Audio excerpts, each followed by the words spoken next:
Livro Os Mensageiros. Coleção A Vida no Mundo Espiritual.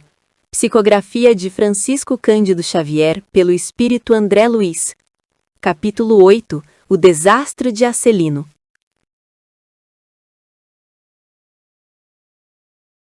Ia dirigir-me a Otávio novamente quando alguém se aproximou e falou ao ex-médium com voz forte. Não chore, meu caro, você não está desamparado. Além disso, pode contar com o devotamento materno. Vivo em piores condições, mas não me faltam esperanças. Sem dúvida, estamos em bancarrota espiritual. No entanto, é razoável aguardarmos, confiantes, um novo empréstimo de oportunidades do tesouro divino. Deus não está pobre. Voltei-me surpreendido e não reconheci o recém-chegado. Dona Isaura fez o obséquio das apresentações. Estávamos diante de Acelino, que participara a mesma experiência. Fitando-o, triste, Otávio sorriu e advertiu. Não sou um criminoso para o mundo, mas sou um falido para Deus e para nosso lar. Sejamos, porém, lógicos, revidou Acelino, parecendo mais encorajado. Você perdeu a partida porque não jogou, e eu a perdi jogando desastradamente. Tive 11 anos de tormento nas zonas inferiores. Sua situação não reclamou esse drástico. Mesmo assim, confio na providência. Nesse instante, interveio Vicente, acrescentando: cada um de nós tem a experiência que lhe é própria. Nem todos ganham nas provas terrestres. E, voltando-se de modo especial para mim, aduziu: quantos de nós, os médicos, perdemos lamentavelmente na luta? Depois de concordar, trazendo à baila o meu próprio caso, objetei. Seria, porém, muitíssimo interessante conhecer a experiência de Acelino. Teria sofrido o mesmo acidente de Otávio? Creio de grande aproveitamento penetrar essas lições. No mundo não compreendia bem o que fossem tarefas espirituais, mas aqui a nossa visão se modifica. Há que cogitar do nosso futuro eterno. Comentários. André Luiz está prestes a conversar com Otávio, um ex-médium que se encontra em profundo sofrimento por seu fracasso espiritual. Antes que ele possa falar, um novo personagem, Acelino, se aproxima e consola Otávio. Acelino, que também passa por uma experiência de fracasso, usa uma poderosa metáfora financeira para descrever sua situação e a de Otávio, como uma bancarrota espiritual, mas mantém a esperança na misericórdia divina. Acelino faz uma distinção crucial entre seu fracasso e o de Otávio. Otávio perdeu a partida porque não jogou, enquanto Acelino a perdeu jogando desastradamente. Vicente generaliza a questão, lembrando que o fracasso nas provas terrestres é comum, inclusive entre os médiuns, como ele e André Luiz. Inspirado, André Luiz expressa seu grande interesse em conhecer a história de Acelino, ressaltando como a perspectiva sobre as tarefas espirituais muda drasticamente após a morte. Acelino, apesar de sua própria história ser um desastre, que lhe custou 11 anos em zonas de sofrimento, ele é a voz da esperança e da lógica. Ele não nega a falha, estamos em bancarrota espiritual, mas a enquadra dentro da infinita capacidade de Deus de oferecer novas chances, um novo empréstimo de oportunidades. Sua atitude demonstra resiliência e fé mesmo após uma queda severa. Otávio representa o fracasso pela omissão. Como ex-médium, ele tinha uma ferramenta valiosa para o serviço, mas não a utilizou. Seu sofrimento é o da culpa e da vergonha. Sou um falido para Deus. Ele é o exemplo clássico do servo que enterrou o talento, na parábola de Jesus. André Luiz cumpre em seu papel de aprendiz do plano espiritual. Ele é o nosso olhar, sempre curioso e buscando extrair lições das experiências alheias. Sua fala final, "No mundo não compreendia bem", é fundamental, pois conecta a narrativa com o leitor encarnado, mostrando a importância de valorizar as oportunidades espirituais enquanto se está na Terra. Vicente aqui funciona como um mediador sábio. Ele universaliza a experiência do fracasso, evitando que o foco seja apenas em Otávio e Acelino, Ao incluir a si mesmo e André Luiz, quantos de nós, os médicos, perdemos lamentavelmente na luta? Ele promove a empatia e nos lembra que ninguém está isento de falhar em sua missão. Aqui encontramos vários temas e conceitos da doutrina espírita, que são: 1. Bancarrota espiritual. Esta é a metáfora central. A vida na Terra é vista como uma oportunidade de investimento dos talentos, inteligência, mediunidade, saúde e recursos emprestados por Deus. A bancarrota ou falência ocorre quando o indivíduo não consegue gerar lucros espirituais, virtudes, serviço ao próximo, autoaperfeiçoamento e termina a vida devendo à lei divina. 2. A misericórdia divina como um tesouro. Acelino expressa uma verdade consoladora. O fracasso não é o fim. A misericórdia de Deus é um tesouro inesgotável, sempre disposto a oferecer novos empréstimos de oportunidades, reencarnações, novas tarefas, chances de reparação. Isso afasta a ideia de condenação eterna e reforça a visão espírita da justiça divina como educativa e reabilitadora. 3. 2 tipos de fracasso. A distinção feita por Acelino é uma lição profunda. Fracasso por omissão. Otávio: perdeu a partida porque não jogou. É a falha daquele que, por medo, preguiça ou egoísmo, se recusa a usar as ferramentas que recebeu para o bem. É uma falha passiva. Fracasso por ação equivocada. Acelino: eu a perdi jogando desastradamente. É a falha daquele que tenta, mas se perde no caminho, por orgulho, vaidade, ignorância ou paixões descontroladas. É uma falha ativa, e suas consequências, como os 11 anos de tormento de Acelino, podem ser mais drásticas e imediatas. 4. A vida como prova terrestre. A fala de Vicente reforça a ideia de que a encarnação é uma escola ou um campo de provas. Ganhar significa aproveitar a oportunidade para evoluir. O fracasso faz parte do processo de aprendizado, e o importante é a disposição para recomeçar. 5. A mudança de perspectiva no plano espiritual. A última observação de André Luiz é crucial. Na Terra, muitas vezes medimos o sucesso por conquistas materiais e status social. No plano espiritual, a visão se amplia para o futuro eterno, e o verdadeiro valor é medido pelo progresso moral e pelo serviço realizado. As tarefas espirituais, antes incompreendidas, tornam-se o foco principal da existência. Aqui encontramos o ponto de partida para um dos relatos instrutivos de Os Mensageiros. O livro se dedica a explorar a comunicação entre os dois planos e as responsabilidades dos médiuns e trabalhadores espirituais.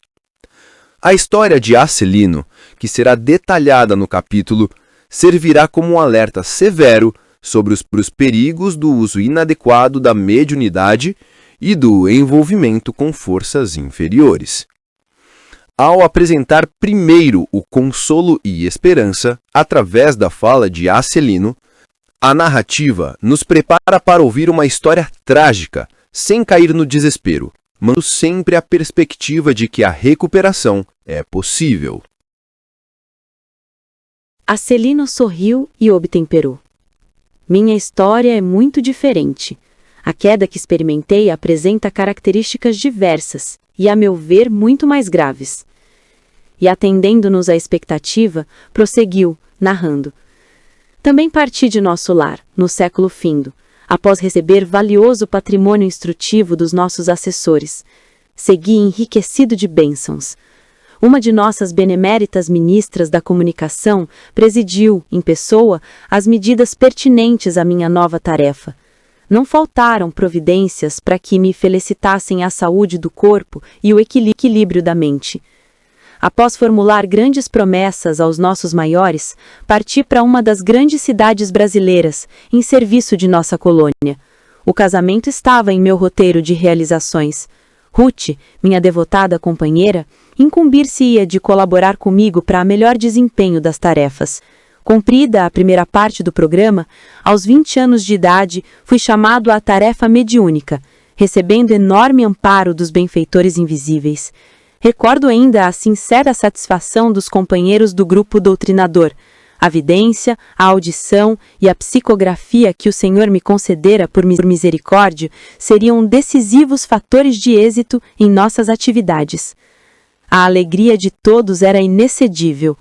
Entretanto, apesar das lições maravilhosas de amor evangélico, inclinei-me a transformar minhas faculdades em fonte de renda material. Não me dispus a esperar abundantes recursos que o Senhor me enviaria mais tarde, após meus testes no trabalho, e provoquei eu mesmo a solução dos problemas lucrativos. Não era meu serviço igual a outros? Não recebiam os sacerdotes católicos romanos a remuneração de trabalho espiritual e religioso? Se todos pagávamos por serviços ao corpo, que razões haveria para fugir ao pagamento por serviços à alma? Amigos inscientes do caráter sagrado da fé aprovava as conclusões egoístas. Admitíamos que, no fundo, o trabalho essencial era dos desencarnados, mas também havia colaboração minha, pessoal, porque o que devia ser justa a retribuição. Debalde, movimentaram-se os amigos espirituais aconselhando-me o melhor caminho. Em vão, companheiros encarnados chamavam-me a esclarecimento oportuno. Agarrei ao interesse inferior e fixei meu ponto de vista. Ficaria definitivamente por conta dos consulentes. Arbitrei o preço das consultas com bonificações especiais aos pobres e desvalidos da sorte, e meu consultório encheu-se de gente. Interesse enorme foi despertado entre os que desejavam melhoras físicas e solução de negócios materiais. Grande número de famílias abastadas tomou-me por conselheiro habitual para todos os problemas da vida. As lições de espiritualidade superior, a confraternização amiga, o serviço redentor do Evangelho e as preleções dos hemisférios divinos ficaram à distância. Não mais a escola da virtude, do amor fraternal, da edificação superior, e sim a consulta comercial. As ligações humanas legais ou criminosas, os caprichos apaixonados, os casos de polícia e todo um cortejo de misérias da humanidade em suas experiências menos dignas. Transformara-se completamente a paisagem espiritual que me rodeava. A força de me cercar de pessoas criminosas por questões de ganho sistemático, as baixas correntes mentais dos inquietos clientes encarceraram-me em sômbria cadeia psíquica. Cheguei ao crime de zombar do Evangelho de Nosso Senhor Jesus, esquecido de que os negócios delituosos dos homens de consciência viciada contam igualmente com entidades perniciosas que se interessam por eles nos planos invisíveis. E transformei a mediunidade em fonte de palpites materiais e baixos avisos. Comentários. Aqui, Acelino continua seu relato, que é um dos mais emblemáticos da literatura espírita, sobre os perigos e as responsabilidades da prática mediúnica. O trecho começa estabelecendo que a encarnação de Acelino não foi aleatória. Foi uma missão cuidadosamente planejada no plano espiritual, nosso lar. Ele recebeu patrimônio instrutivo, conhecimento e orientação, bênçãos e apoio de mentores, uma ministra da comunicação o acompanhou pessoalmente, recursos para o sucesso, saúde física e equilíbrio mental. Companhia de auxílio, sua esposa Ruth fazia parte do plano para colaborar na sua tarefa. Isso demonstra o conceito espírita do planejamento reencarnatório, onde espíritos comprometidos com o bem recebem todas as ferramentas necessárias para cumprir seus objetivos. No entanto, o relato deixa claro que, apesar de todo o planejamento, o livre-arbítrio é soberano. Acelino teve a liberdade de desviar-se do caminho traçado. O ponto de virada, ou desastre, a comercialização da mediunidade, É a decisão de transformar suas faculdades em fonte de renda material. Este é o cerne do problema e um dos alertas mais fortes da doutrina espírita. Nas justificativas de Acelino, ele não se via como alguém mal-intencionado no início. Ele usou uma lógica materialista para justificar sua decisão, um processo de auto-engano muito comum. Comparação com outras profissões. Não era meu serviço igual a outros? Comparação com outras religiões. Não recebiam os sacerdotes católicos romanos a remuneração? Lógica de mercado. Se todos pagávamos por serviços ao corpo, que razões haveria para fugir ao pagamento por serviços à alma? Essa racionalização ignora a premissa fundamental da mediunidade segundo a doutrina. É uma faculdade, concedida por misericórdia divina, para a prática da caridade desinteressada. Ao cobrar, Acelino descaracterizou o dom, transformando-o em ferramenta de auxílio espiritual e um serviço comercial. Assim, compreendemos a lei de sintonia e a mudança da paisagem espiritual. A consequência mais imediata e profunda do seu desvio foi a aplicação da lei de sintonia ou afinidade. O texto é muito claro a esse respeito. Afastamento dos bons espíritos. Debalde movimentaram-se os amigos espirituais, aconselhando-me um melhor caminho. Eles tentaram ajudar, mas sua sintonia vibratória já não era compatível com a deles. Atração de companhias inferiores. Ao focar em negócios materiais, casos de polícia e caprichos apaixonados, ele passou a atrair a atenção e a companhia de entidades interessadas nesses mesmos assuntos. Entidades perniciosas que se interessam por eles nos planos invisíveis. Degradação do ambiente. A frase transformara-se completamente a paisagem espiritual que me rodeava é crucial. Ele deixou de ser um farol de luz conectado a esferas superiores para se tornar um ponto de encontro de interesses mesquinhos e energias densas. O desastre não foi apenas espiritual, mas também moral e psíquico. Perda de propósito. A finalidade sublime de sua tarefa, escola da virtude, amor fraternal, edificação superior, foi substituída pela consulta comercial. Prisão psíquica. Ao se cercar de clientes com problemas morais e das entidades afins, ele ficou preso. As baixas correntes mentais dos inquietos clientes encarceraram-me em sombria cadeia psíquica.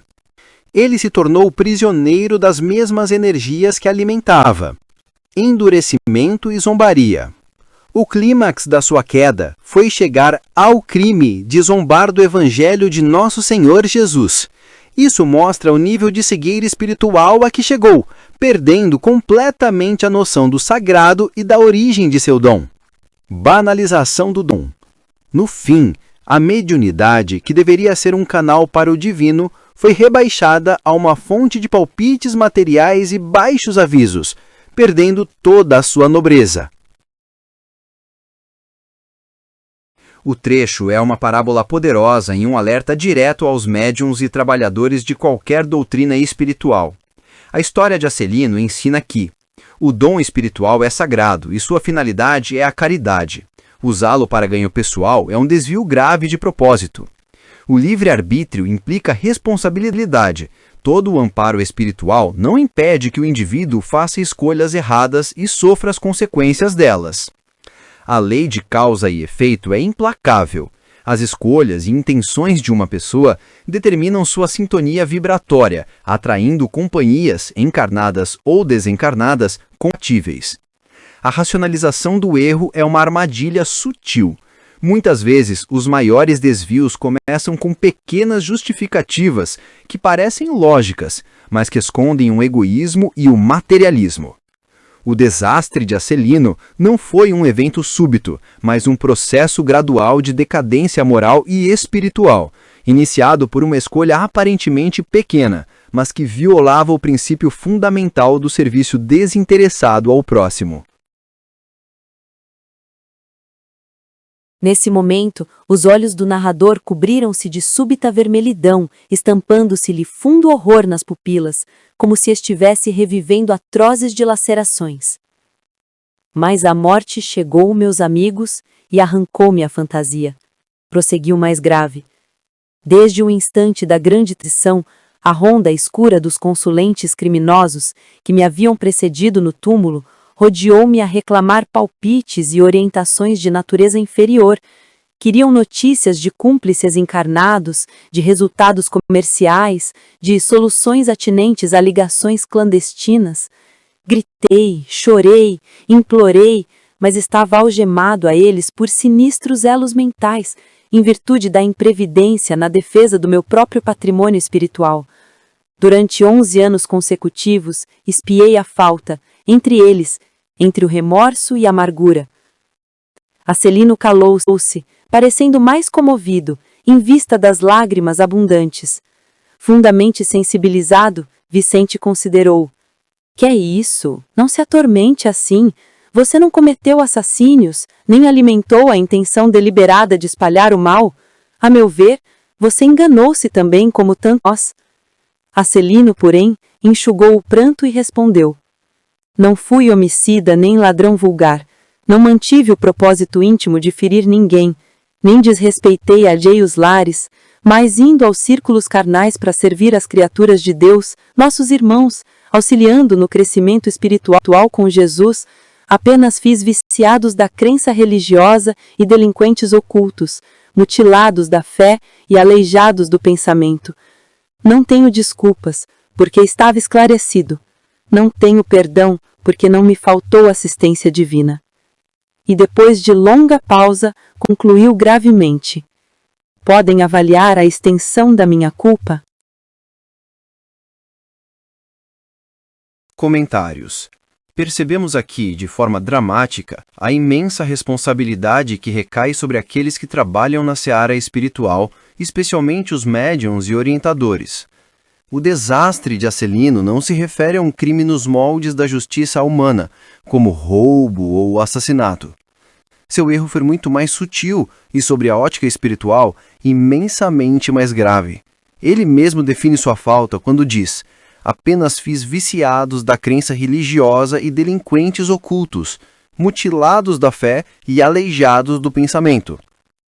Isso significa que, em vez de usar suas faculdades mediúnicas para elevar o pensamento das pessoas para Deus e para a reforma íntima, esclarecer sobre as leis morais e a vida espiritual, consolar com base nos ensinos do Evangelho, ele as utilizou para atender a interesses imediatistas e materialistas, palpites e orientações de natureza inferior, notícias de cúmplices encarnados, de resultados comerciais, de soluções atinentes a ligações clandestinas. Acelino transformou a prática espiritual num balcão de negócios mundanos, viciando seus consulentes a buscar o sagrado para fins profanos. Ele não os ensinou a caminhar com as próprias pernas na fé, mas os tornou dependentes de suas dicas espirituais, atrofiando seu discernimento e sua conexão genuína com o alto. A consequência de seu ato não é um castigo imposto por um Deus punitivo, mas uma consequência direta e natural de suas próprias ações, lei da causa e efeito. A descrição de seu sofrimento pós-morte é um retrato vívido da lei de afinidade, ou sintonia vibratória. Altíssimo Senhor, a ronda escura dos consulentes criminosos me redoiou-me a reclamar. Estava algemado a eles por sinistros elos mentais. Ele criou laços mentais tão fortes com esses espíritos de baixa vibração que, ao chegar ao plano espiritual, foi naturalmente atraído e aprisionado por eles. Ele se tornou refém da mesma sintonia que cultivou em vida. Os 11 anos de sofrimento entre eles foram uma colheita obrigatória, uma imersão forçada nas consequências diretas de sua imprevidência espiritual. Aqui também percebemos o contraste entre a justiça humana e a consciência espiritual, porque a intervenção de Vicente é fundamental para a lição. Ele representa o olhar humano, benevolente, mas ainda limitado, que julga os atos pelas suas aparências externas. Você não cometeu assassinatos nem alimentou a intenção deliberada de espalhar o mal. Vicente tenta consolar Acelino com base no penal terrestre. No entanto, Acelino recusa esse consolo, pois sua consciência despertou para uma lei muito mais profunda, a lei da responsabilidade espiritual. Ele sabe que sua omissão e seu desvio de finalidade causaram danos espirituais profundos, que são piores do que muitos crimes materiais, pois afetam a alma e o progresso eterno das criaturas. Percebemos na narrativa de Acelino que a sua culpa é amplificada não pelo que ele fez, mas pelo que ele sabia. A responsabilidade é agravada pelo conhecimento e escolheu ignorar. Não tenho desculpas porque estava esclarecido. Não tenho perdão porque não me faltou assistência divina. Essa frase ecoa a máxima do Evangelho: a quem muito foi dado, muito será cobrado. Acelino não era um ignorante. Ele tinha conhecimento da doutrina, entendia a finalidade nobre do intercâmbio espiritual e, mesmo assim, cedeu à vaidade, à facilidade ou ao desejo de agradar, desviando o propósito maior. A assistência divina que ele menciona, intuições, amparo dos bons espíritos, foi negligenciada, o que agrava enormemente sua falta. A pergunta final de Acelino, podem avaliar a extensão da minha culpa, não é um pedido de julgamento, mas um convite à reflexão profunda. Ele nos força a reavaliar o que consideramos o certo e o errado. O trecho é um alerta poderoso para todos, mas especialmente para aqueles envolvidos em qualquer tipo de trabalho espiritual ou religioso. A finalidade de qualquer prática espiritual deve ser sempre a edificação moral e o crescimento em direção a Deus. Utilizar dons ou conhecimentos espirituais para fins fúteis, materialistas ou egoístas cria vínculos espirituais negativos com consequências dolorosas. O conhecimento espiritual acarreta uma responsabilidade proporcional. A ignorância pode atenuar uma falta, mas o esclarecimento a agrava. O desastre de Acelino foi ter transformado a bênção do serviço espiritual em um instrumento de viciação e estagnação para si e para os outros, resultando em uma colheita de amargura e sofrimento até que sua consciência pudesse ser purificada. Analisando o capítulo 8, o desastre de Acelino. Este capítulo 8 do livro Os Mensageiros é uma das lições mais contundentes da literatura espírita sobre a responsabilidade mediúnica. O capítulo narra a história de Acelino, um espírito que, assim como Otávio, fracassou em sua missão na Terra. No entanto, enquanto o fracasso de Otávio foi pela omissão e o medo de usar seus dons, o de Acelino foi pelo uso desvirtuado e comercial de suas faculdades mediúnicas. Acelino conta que partiu da colônia espiritual Nosso Lar com uma missão bem planejada, amparado por benfeitores e com dons notáveis: vidência, audição e psicografia.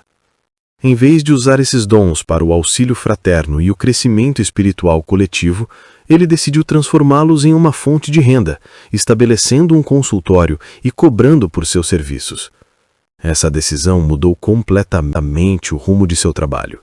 Ele deixou de ser um farol de espiritualidade superior para se tornar um conselheiro de assuntos materiais, atendendo a caprichos, negócios ilícitos e interesses egoístas. Ao fazer isso, atraiu para junto de si não apenas clientes com vibrações inferiores, mas também as entidades espirituais perniciosas ligadas a eles. Após a morte, a consequência foi imediata e terrível. Ele se viu aprisionado por 11 anos aos espíritos de seus antigos clientes criminosos, que continuavam a exigir seus serviços no plano espiritual. Acelino conclui seu relato com profundo remorso, reconhecendo a gravidade da sua falta, pois, em vez de guiar almas para Jesus, ele criou viciados da crença religiosa e mutilados da fé. Analisemos os temas e as principais lições. 1. A natureza sagrada da mediunidade. O ponto central do capítulo é a advertência de que a mediunidade é um empréstimo divino, um talento sagrado confiado ao indivíduo para servir ao bem, e não um bem pessoal para ser explorado comercialmente. Acelino recebeu um valioso patrimônio instrutivo e partiu enriquecido de bênçãos, o que sublinha a responsabilidade que acompanhava o dom. 2. A comercialização dos dons espirituais. Acelino racionaliza sua decisão de cobrar, comparando seu trabalho com o de sacerdotes e outros profissionais. Esta é uma armadilha comum, a justificação do erro com base em exemplos mundanos. A narrativa deixa claro que o serviço mediúnico, por sua natureza de intercâmbio com o plano espiritual superior, opera sob leis diferentes das do comércio humano. Ao introduzir o dinheiro, ele perverteu o propósito da tarefa, que era de amor e caridade. Este é um princípio fundamental demonstrado na prática. Ao focar em negócios materiais, caprichos apaixonados e casos de polícia, Acelino mudou sua própria frequência vibratória, lei de afinidade, sintonia vibratória. Consequentemente, no plano físico, atraiu uma clientela com interesses inferiores. No plano espiritual, afastou seus benefitores e atraiu entidades perniciosas que se afinavam com os assuntos tratados. Ele se tornou prisioneiro de uma sombria cadeia psíquica criada por ele mesmo. Também aprendemos aqui a diferença entre a omissão e a ação desvirtuada com o diálogo inicial entre Acelino e Otávio. Otávio, você perdeu a partida porque não jogou. Seu erro foi o do medo, da inação. Acelino, e eu a perdi jogando desastradamente. Seu erro foi o da ação corrompida, do uso indevido do dom. A lição sugere que o erro de Acelino é muito mais grave, pois não apenas ele não cumpriu sua missão, como também prejudicou ativamente o desenvolvimento espiritual de outros, transformando a fé em um balcão de negócios. A conclusão de Acelino é a parte mais impactante. Ele não se vê como um criminoso comum, ladrão ou assassino, mas reconhece a extensão de sua culpa espiritual. Apenas fiz viciados da crença religiosa e delinquentes ocultos, mutilados da fé e aleijados do pensamento. Ele entende que, em vez de libertar as pessoas através do esclarecimento espiritual, ele as acorrentou ainda mais à matéria e ao egoísmo, usando a religião como ferramenta para isso. É uma falta gravíssima, pois afeta diretamente a jornada evolutiva de outras almas. Citaremos aqui alguns pontos chaves e sua interpretação. Sejamos, porém, lógicos, revidou Acelino. Você perdeu a partida porque não jogou, e eu a perdi jogando desastradamente. Define a diferença fundamental entre os dois tipos de fracasso espiritual, estabelecendo o cenário para a lição do capítulo. Inclinei-me a transformar minhas faculdades em fonte de renda material. O momento da queda. A frase sintetiza o desvio de propósito que desencadeou todo o desastre. Transformara-se completamente a paisagem espiritual que me rodeava. Ilustra vividamente a lei de afinidade. A mudança de intenção e de ação resultou em uma mudança imediata em seu ambiente espiritual e nas companhias invisíveis. Gritei, chorei, implorei, mas estava algemado a eles por sinistros elos mentais. Descreve a consequência direta e dolorosa de suas escolhas após a morte. Os elos mentais são as correntes que ele mesmo forjou através de seus interesses e compromissos com as paixões inferiores de seus clientes.